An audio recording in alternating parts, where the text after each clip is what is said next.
Feeling it. I'm gonna let you finish. I just wanna. Sorry. If you don't know me, I'm Maxx. Probably have a single coming out later this year. When I first met you, you were dating this guy. Yahtzee. Thought you were dead. I'm making a comeback. Liked it better when you were dead. No tea. You are a ridiculous human being. I am not lonely. I am doing great. And I've got these dust allergies. Bam! You're what, you're 40? My playing age is 25 to 35. I don't want to be cold, but really.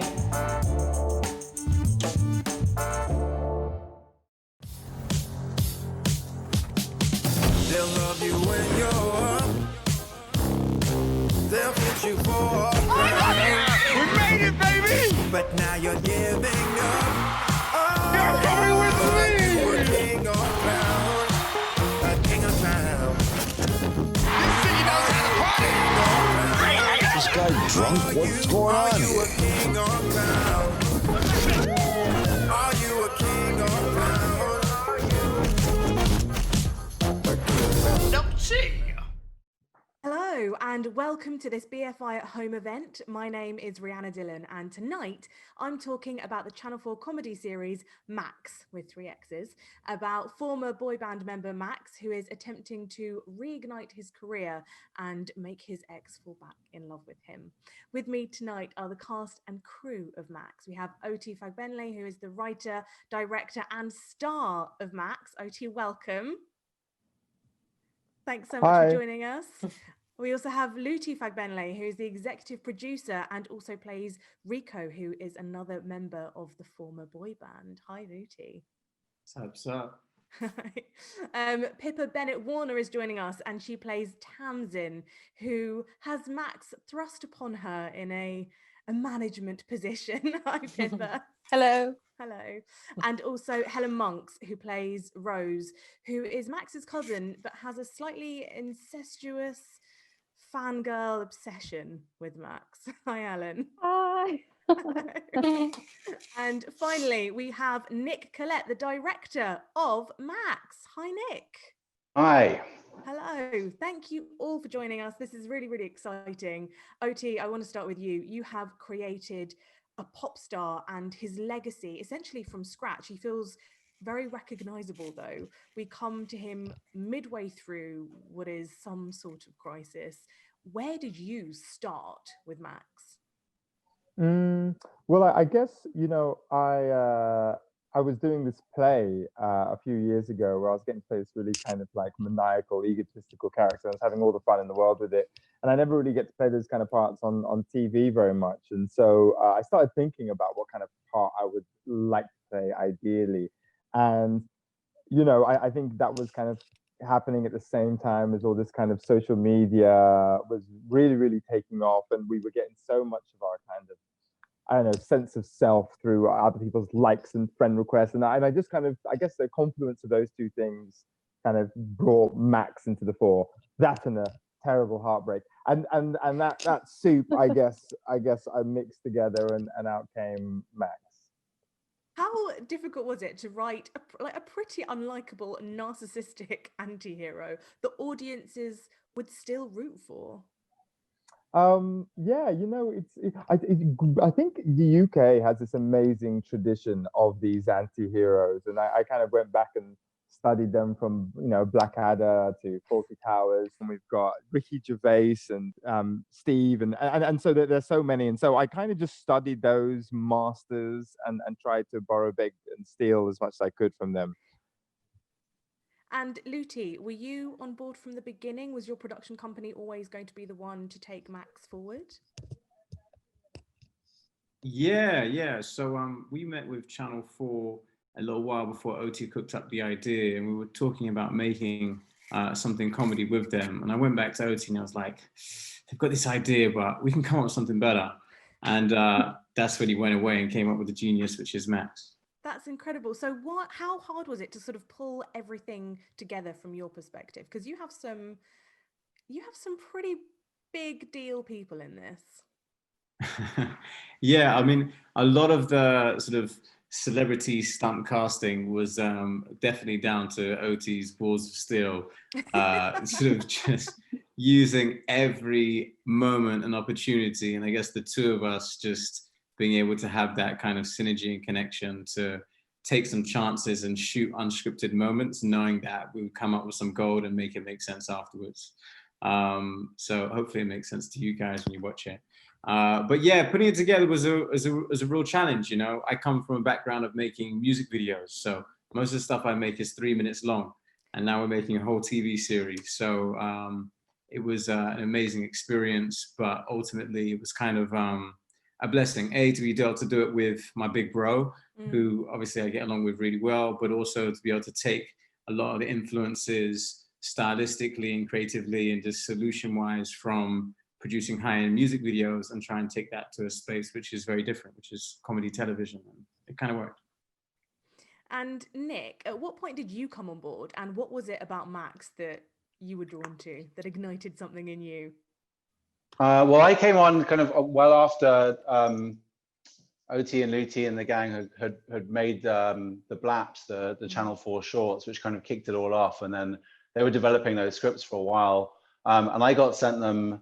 And I mean, they made me laugh. So, you know, it's as a comedy director, the most exciting thing that, you know, the thing you're really looking for in a script is, does it make me laugh? And then that excites you. And then you think about what you can add and bring to that. And after chatting with O.T and Luti and hearing about their kind of like grand vision for it, I was like, yeah, I'm on board.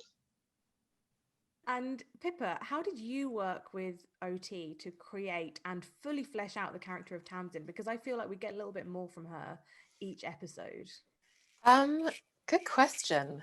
I think when I first met on the job, we did quite a, how many chemistry tests did we do? Actually, just one? Yes, but every time we meet, I feel there's a chemistry test. I mean, I'm speechless and we're 5 minutes in. No, I think that the thing I think about Tamsin is that we did a lot of workshopping and a lot of rehearsing, and that was really useful. So by the time we got onto set, all of our characters, I mean, I can only speak for myself, but I think it's the same for everybody else as well, that the characters were so fully fleshed out because we'd had such an opportunity within the rehearsals and within the workshops to really kind of own our characters. And you know, O.T was very generous with allowing us to just run with our decisions and really, you know, our choices for our characters. So I think it's definitely the rehearsals and the workshopping and also, you know, Tamsin was such a gift. I mean, she's such a gem of a part, and I don't know. I guess, yeah. I think have I answered the question? I think I've answered. Yeah, but also, you know, Pippa brings she's got such great acting chops. You know, RADA graduate, and she's done a bunch of Shakespeare and stuff, and she brings so much detail and nuance and depth and three-dimensionality.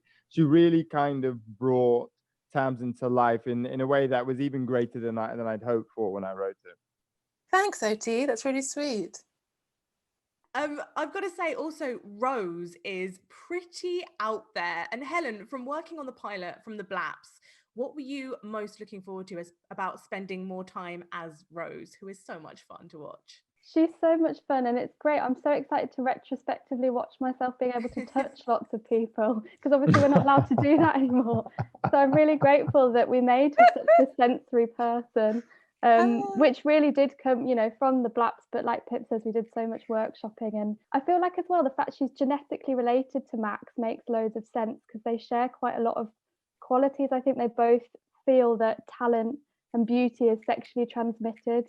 And so they're both constantly basically trying to rub against anything that they absorb into their own character. And it is this weird ancestral thing where she's cousins with Maxxx and also wants to consume Maxxx and become Maxxx. And it's interesting what O.T always talks about, this sort of Instagram, because we're having the 10-year anniversary of Instagram at the moment in October.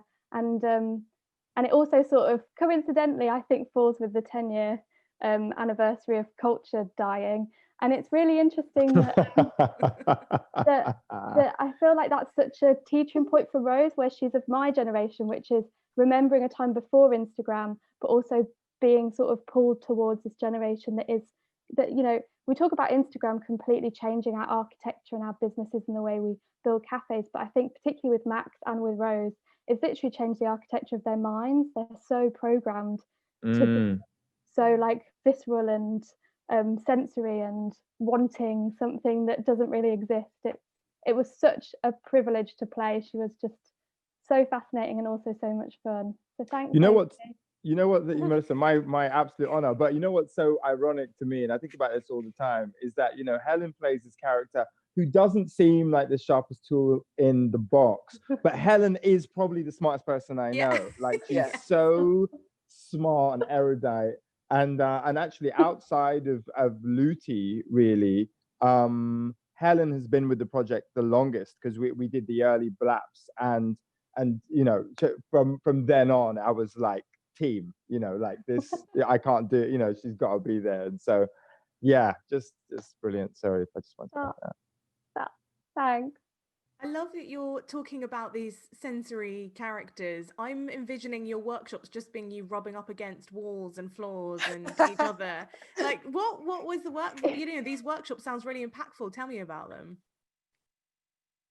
Who's taking that one? Well, you know what? I actually wrote a lot of the show by running these workshops with Second City improv actors in Toronto when I was shooting Handmaids last, and it was always like, especially when you work with actors like Helen, like Pippa, who are going to bring a lot to the characters in themselves. I kind of wanted to find an opportunity to work with Nick and you know, just basically use as much of their talent as possible to prop up my writing. And so it really was a team effort, because we needed buy-in on a production level. We needed Luti and the executive level to be like, yes, because it's something you don't get in television. You don't get time to rehearse, you let alone get time to workshop. And Luti was really protective over that and made sure that we had that. And then having Nick next to me, who's just this genius comic mind, beating the comedy out of brilliant actors. I mean, I just kind of sat back and let the gold rain down on my hands. Also, sometimes you just need that extra bit of space, and I think that the workshops really gave us that kind of extra little bit of thinking time. And you know, we would just shoot everything on our phones, and then O.T. and I would sit down and watch things, and we were like, okay, well, what needs to change here? What's the simplest way to tell this story, and what's the funniest way to do it? And you know, now and again, you do get to do that on set, but you know, with the pressure, it's so difficult to do that. But that extra workshop time, I mean, just gave everyone an opportunity to like really do their best work, I think. You're working so closely with O.T, whose baby this is. Was his vision easy to realize from your perspective? Like, you know, does everything align between you two? I think it did. It was way easier than I thought it was. I mean, it's always quite difficult kind of coming onto a project where you want to be able to kind of express your own ideas, but also be really true to like what's on the page and true to the person who's created that idea. And I think we quickly found kind of a synergy. We were like laughing at the same things. We had a lot of the same. We had a lot of the same reference points, and actually, we quite enjoyed hanging out together too. And I think that helps. And talk about other stuff which isn't necessarily work related. We made sure we kind of had those bonding times. At the time when I first met O.T, we both were in New York, and we got to spend some time here together, just like reading the scripts and just bouncing ideas around. And I think that like those first few meetings, I was just like, oh yeah, I feel like I'm on a good like creative level with them. I know we weren't afraid to suggest bad ideas and just be like, hey, here's the first bad idea. What's the next thing? What's the next thing? What's the next thing? And we did that. And we did that from like the day we met to the shoot. I mean, the amount of times when it was like 5:30 in the morning, we're both in cars on the way to set, and I'll call him and be like, oh, wait, that scene's coming up, and we never solved that thing. And we would work it out. You know, or, you know, there might be something. You know, you know, there'd be you know, or the other way around. OT would throw a challenge to me last minute, or I know, and it was really nice to be able to do that, and also work with people who want to keep making something better. When you know, you can have something working on the page, but you can still, if there were any little niggles in there, we kept on trying to come up with solutions, and sometimes those solutions would appear like 30 seconds before we shot, but we did keep pushing to get what these things didn't fall by the wayside. Everyone kept on going, and that was pretty special. And if I could say just real quick, I learned so much from Nick. He's so generous and humble as a person, and so like I don't know, I just, this show wouldn't have been. He's got such an amazing visual mentality about both comedy but also like beauty and aesthetics, and something that Luti wanted to bring from the show from the top was this like high level aesthetic, which is sometimes missing from the ambitions of British comedy. And so with Nick's vision of that, you know, obviously along with his amazing comedy chops, I feel it really like elevated the whole piece. And me as a director, I just kind of got to learn so much with him supporting me. But I mean, obviously he's doing his own directing, but I just learned so much from him. I mean, the aesthetics are such an important part of Maxxx, actually. And Luti, you were talking about how you came from a world of music videos, and there does seem to be more and more of a crossover now. How do you think that does impact the aesthetic of a TV show? It's really interesting. I think traditionally a lot of British comedies have been that sort of like mockumentary, like The Office, like People Just Do Nothing. I love those shows, but a lot of newer comedies are sort of taking more of a, I guess, a drama aesthetic. And in music videos, you might scout the whole of London just to find a bloody alleyway which had the right, do you know what I mean? Had the right vibe. And yeah, I just think it's important to be immersed into a world that's sort of visually aesthetic and doesn't kind of look cheap, you know? Doesn't necessarily make it funny, but it makes it better. I think sometimes it can make it funny because funnier because it creates a very real world. We kept on, you know, we've got these like ridiculous scenarios, very ridiculous characters, like some really like way out there sideways jokes, which just like still make me laugh when I watch them. Just like some brilliant like one-liners and just like funny ideas. And I think we were really conscious of creating a world that like looked good, but also felt really real. Like it didn't feel like a TV world necessarily. And I think that when you really pay attention to that aesthetic, then you create the grounding to actually like not let the comedy kind of overspill and go too far. It like creates a really like solid, believable foundation. I also think it actually adds to the comedy because it felt to me watching it back, because I didn't know visually what it looked like, but watching it back, it looked like what you guys had done purposefully, which I'm sure is true. It's shot it from a Maxxx point of view, like a Maxxx bird's eye view perspective, where it was as though he saw his world being that glamorous and that beautiful, and therefore the fact that he's not living up to that in terms of his personality is really funny, because it contrasts so much with how he's perceiving it. You're seeing it through his eyes, and then you're realizing that no one else is seeing it like that. So it was so clever. That's exactly what I pitched to OT when we first met. Word for word. Word for word. We were really lucky to work with an amazing cinematographer, Jourdan. And, you know, again, this is something that Channel 4 were hugely supportive of us in doing. You know, he was a DP that Nick had worked with a bunch of times before, not necessarily a comedy DP, but just to have the freedom to be able to go with someone who shoots more drama and commercials and has that look and can deliver that look was great. Yeah, he shot a really wonderful feature called Five Fingers from Marseille, and you could just see like I had worked with him a few times, but I just watched it, and it was a lowish budget feature and like high page count, but just kept making it look brilliant, and not always like glossy, but just like real and considered. And those kinds of DOPs are few and far between, I think, who can really do excellent work and shoot the amount of pages that you need to shoot for something like a Channel 4 comedy, which is huge. You want that time on the screen. We talked a lot about the comedy, but also there is some really interesting, deeper themes that are kind of thrown in as well. So there are scenes at the party in episode 2 which look at whether being Black is a culture, a colour, a race, etc. And as I say, pretty brief, but really impactful. So what do you think Tamsin is learning about herself through being immersed in Maxx's world, Pippa? Gosh, good question, Rhianna. That really stayed with me, that particular scene. That really bit in the loo with Helen. It did it. Yeah. Every time I get into social situations with people like that, I think I'm going to be okay, and then I just panic. Does everyone else have to work this hard to be normal? Oh my God, we are learning so much about each other. Like, you did not look comfortable back there. Do you think it's because they're blacker than you? Black isn't a culture, Rose, it's a colour. I have got an idea. I feel like I could smell burning. We should give you, like, a ghetto makeover. No, this isn't dumb eye for the Black girl. I am good enough to get Maxx a feature based on my people skills. My colour is irrelevant. Yo, sis, you know who I can score some ganja from? Absolutely not.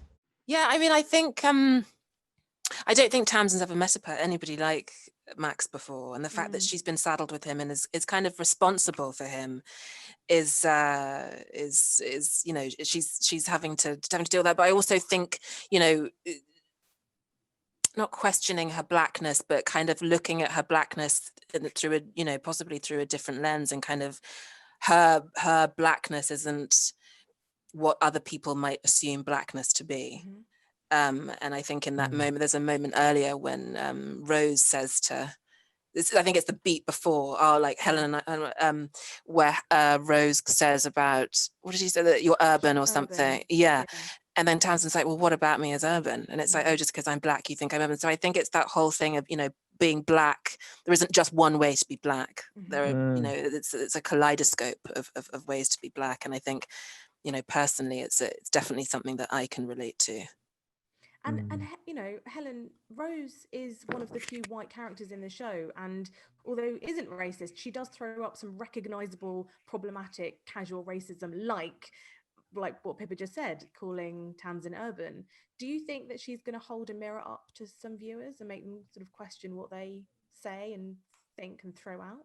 I hope so. It's something we talked about in the workshops as well, of this fine balance between making sure that the joke is always Rose. The joke is always on her and her complete just brazenness and casualness, but also this slight perception that she has of herself because her cousin is a person of colour, that she's sort of exempt from any white privilege, and this slight appropriation that's always teetering on this slight appropriation that she has. And I hope people recognise in everybody else's reactions, which Pip does such a good job in that mirror scene, that actually something that Rose meant as this really casual assumption, Pip really pulls her up on, and she sort of has to internally question what she's just said and whether or not it's okay. And I hope that that does the job of what it was intended to do. Yeah, you did great. Also, back to the comedy, I spent most of my time just following Pip around, trying to work out how she was so good, because I literally just followed her around. And there was this moment, because I just thought, how can she possibly play this person who is so uncool? Yeah. And then there was this moment, do you remember, Pip, where once again she was drinking her like cumin drink or whatever voluntarily, and I was like, oh my God, Pip isn't cool. That's how she's able to do it.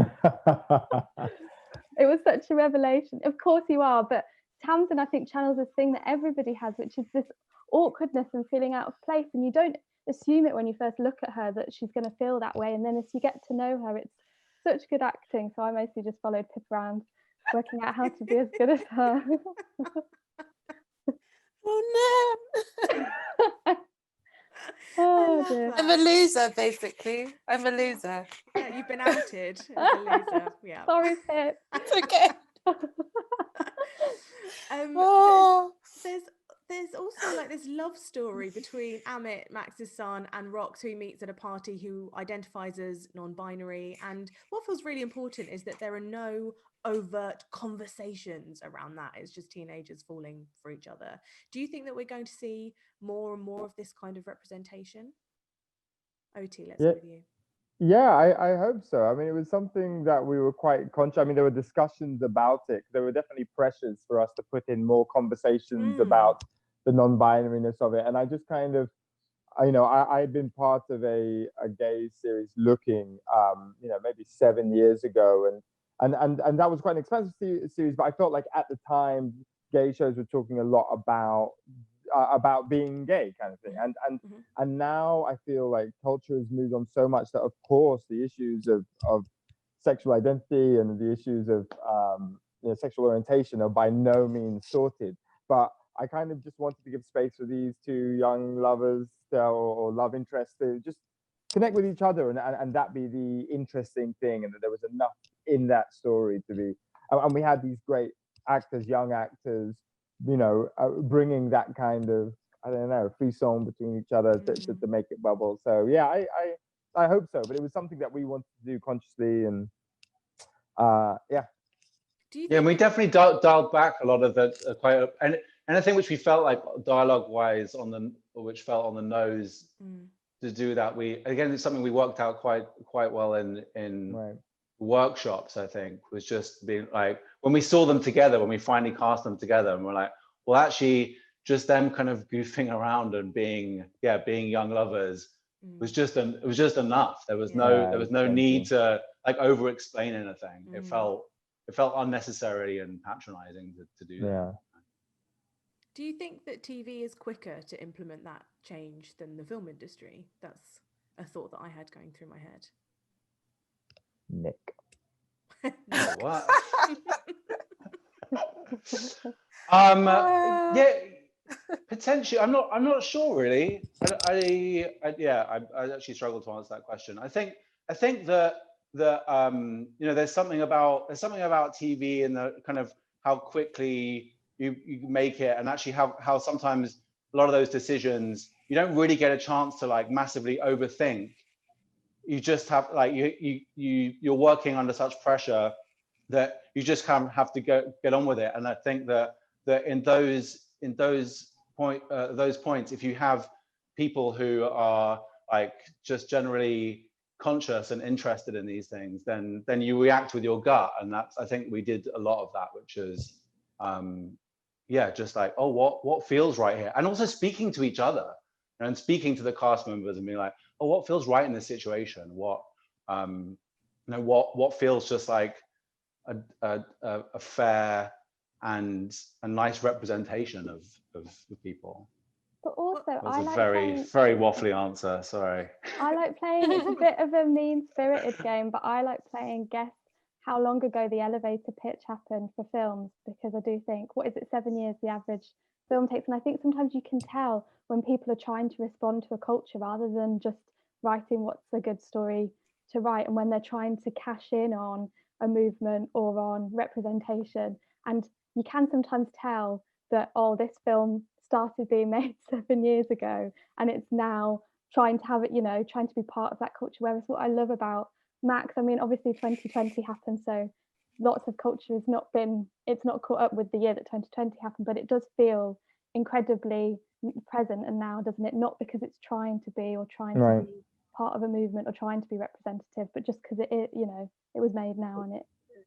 Yeah, but also interestingly enough, like I've had a lot of times people say to me, "Oh, you cast this many people of color in it," or ask me about the gender fluid character in it. But actually, we had a lot of open casting. We auditioned people from all colors for almost every single role. There was virtually no role which we were color specific about when we were casting.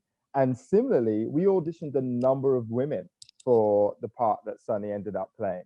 And so there was no kind of like, oh, PC box ticking. We literally just went for the best people, and it ended up very, really diverse. Well, speaking of some of the best people, Pippa, you get a lot of scenes with Chris Maloney, who plays Don Wilde and is pretty wild in this. Like, how on earth did you keep a straight face? I mean, I really, really struggled, I have to say. There was one, I think it's episode 4 when we go to Kindness for Kids, and there was a scene we were in the recording studio, and it's Chris, O.T, and I, and Chris comes in, and it was turned around, the camera's on Chris, and I couldn't keep my I couldn't keep it together, could I, O.T or Nick? No. I was literally my shoulders were just going. It was a disaster, because he's so funny. I mean, he's absolutely hilarious, and a really lovely guy, and just a pleasure to be with on set. But yeah, like some scenes were just impossible to get through. Really, truly nightmare, actually. There must have been a lot of that in this series though, right? Because even just like watching it, I was like, there is no way you managed to keep going through that scene. Or like when I see you and Helen opposite each other, and I'm like, that was not like done in a couple of takes. Well, Helen's an absolute comedy genius, and I don't do, this is like my second comedy, and she said she was learning from me. I was learning from her of how to do comedy and how to play the comedy beats, because I was terrible. But Helen, again, like just impossible to get through takes, because she's so funny. And also, after she said that she didn't realize that I wasn't cool, it just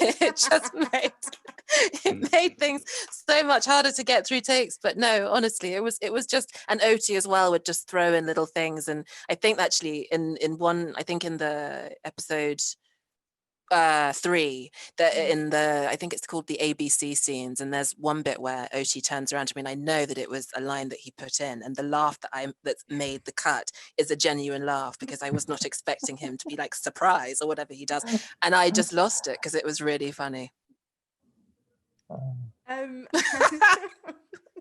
It's brilliant.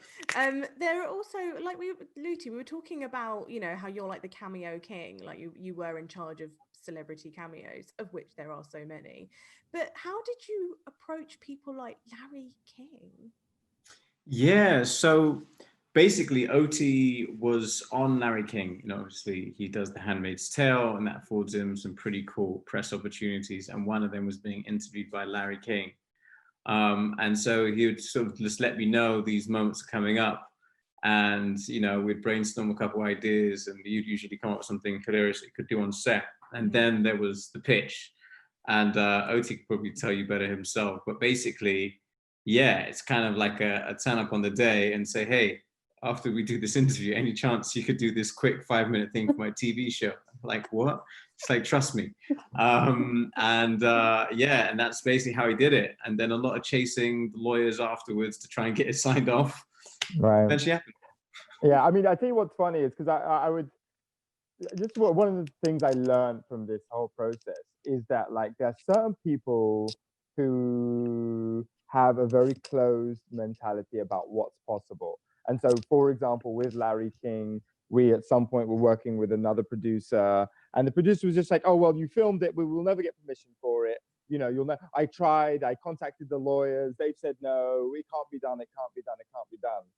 And Luti is one of these people who can get it done. And it's just kind of reaffirmed my belief that all those like, no, and think smaller, and maybe it can't happen people, I don't want them on my team. Luti is a person who can make it happen. And so all of these sign-offs, Luti got it done from Larry King. He got it done. Who is that singer that we ended up not using, Luti? Kelly Clarkson. No. Kelly Clarkson signed off. We got Backstreet Boys signed off. And we shot in Leicester Square with the video. Luti got it done, and so many people. When we shot Sunday Brunch and got Jamie Oliver to, again, we were told, oh no, you won't be allowed, you can't do it. Luti got it done, and there's so much of the value of this show which is dependent on Luti taking a whole bunches of no's, crunching it into his magic machine and getting a yes out. I'm really and then also doing things like when like, just basically ignoring any no. So even for me sometimes it's like, it's a Sunday night, and like we're doing like a little bit of a pickup shoot, and we're like, oh yeah, wouldn't it be funny if we like, if Max was driving a car through the middle of Piccadilly Circus and like stops and stands up and all the traffic stops and whatever. And Luti's like, yeah, cool, I'll do it, I'll drive. Like, what? No. And then suddenly you're there and it's happening. And and it's not him just like asking it to happen. He's like, no, I will be behind the wheel and I will make it happen. And it was a pretty rock and roll show.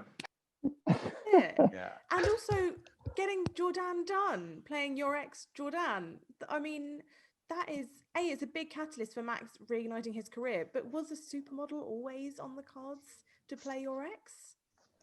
They were clamoring. The amount I am still trying to get back to my backlog of And you've got to supermodel apologize to stuff. Beyonce, man. When will it It's end? boring. So boring. I'm sorry. No, maybe next season. Anyway, the point is Stefano Moses, who is a longtime collaborator and friend of me and Luti, he came into the breach. He'd worked with Jourdan along with Luti on a music video, and he stepped in there and chatted to her, and she was game after seeing the blaps. And I was really afraid that she wouldn't be any good, so I wrote all her scenes really small with very little to say. And then after we did our first rehearsal together, I remember me and Nick, literally, we finished the scene and Nick and I turned to each other and high-fived. We were like, yes! We're like dancing. Because she was so good. And so we ended up expanding the role and doing even more with her. Brilliant, really, really fun. Something that I've been like dying to ask you about is Max's fashion. Please, can you tell me about styling Max and how much fun that was, and also how out there you went and who let you put on that fringed jacket scenario? Go on, Nick. I mean, we work with, I mean, Joanna, who was our designer. She just did such a fantastic job and really brought it. And she'd worked on the black. She'd worked with Luti many times. She'd worked with O-T before, and she just had a real flair. She got the character. She did a lot of reference work, and then a lot of it was just like, we shared so many images of just like things that we love, things that excited us visually. But also just like when you have a character like Max who has this like drive to stand out and be famous or whatever, it gives you so much license just to have someone wear, basically like a multicolor kind of like frilly bear suit, basically was what that cape ends up being, which was just and so much of that was Joanna. She was just like, oh, there's this cool designer I work with, and here's a jacket they made, and maybe we could make a cape in the same material. And I was just like, yes, bring it on. And again, that was one of those moments where we took someone who wasn't from comedy television and doing the comedy television circuit. She does like fashion, music videos, commercials, and a lot of left field stuff. And we're like, no, she can freaking do it. And she delivered. Mm-hmm. And like Helen, Rose's outfits too are amazing, right? They are my favorite. What was wardrobe like for you? That must have been so much fun. It was so much fun. I mean, Joanna's just incredible. And I think what's so great about this show for all of us is you got to sort of wear all the things that you wish that you had the confidence to wear in your everyday life. Definitely for me and Rose, it was sort of the things that I think I would probably make a scrapbook out of when I was 16, but now getting to live and wear them for real. Yeah, it was so much fun. Also, I had to carry that coat, O-T's really mad, huge coat. And that was I really admired it from afar. And then when I had to carry it in a scene, I got so grumpy. It was so I became such a diva. I was like, so yeah, you suffer for your art. 10 men. Yeah. O-T, I wanted to ask you about this earlier, actually. Like, #MeToo is used in quite an off-the-cuff way. It's like it's so much part of our like everyday vernacular already. But there's a scene in episode 2 where Max is pressured into something that I'm pretty sure he doesn't want to do. Can you tell us a bit about writing that scene? Now, let's get down to sipping on gin and juice. Okay, I see. Oh, you got moves, huh? You got moves. I see you, girl. Work it, girl. Yeah,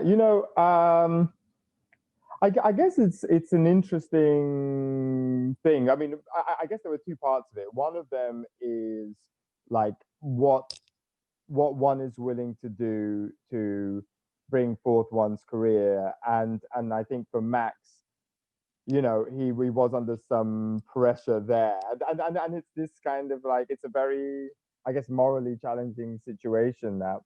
I get the other side of it was the whole cuckold thing, which I think is really fun. Yeah, I guess there were a mix of things that we wanted to make sure we kind of found a balance between. One of them is like presenting this kind of like not entirely consensual situation, but at the same time, we didn't want to get into a kind of that there were versions of the script which were a lot quite sex shamey about people who have kinks and da da da. And so again, I really wanted to cut down on things which kind of made absurd the idea that people have different inclinations and things. So it was a really fine balance to make work. And I think without those two actors kind of playing the nuance of it, I think it could have run into something which had less to say about those issues, I guess. And finally, because we're drawing to the end, but this has been out on Hulu already for a few months. What has the American reaction been like to Maxxx? It's been like this. Yeah, we love it. Yeah, it's been great. Go on, Nick. Well, Nick, you live in America. Nick lives in America, doesn't he? Yeah, no, I do live in America. I've had many people saying great things about it, and it definitely made my my in-laws very uncomfortable, which was also fantastic. Yeah. That was the aim. But no, it's been pretty sick to see like this show that we made in the UK being written about in the LA Times and the New York Post and the Hollywood Reporter, and just getting like incredible reviews and feedback from an audience all the way over there. It's been pretty incredible. Yeah. To all of you, it is such a fun series, and it is out today at 10 p.m. on Channel 4, and the whole series is going to be available to stream or download for free on all 4 following transmission of the first episode. So congratulations, thank you all so much for joining. Thank you.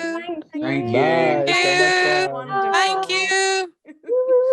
And if you've enjoyed this event, please consider donating to the BFI, because they are a charity and their venues have only just reopened after an extended period of closure during lockdown. So your donations will help their work across the film and TV industries, which bring you all the gems like Maxxx. So thank you so much for watching, and good night.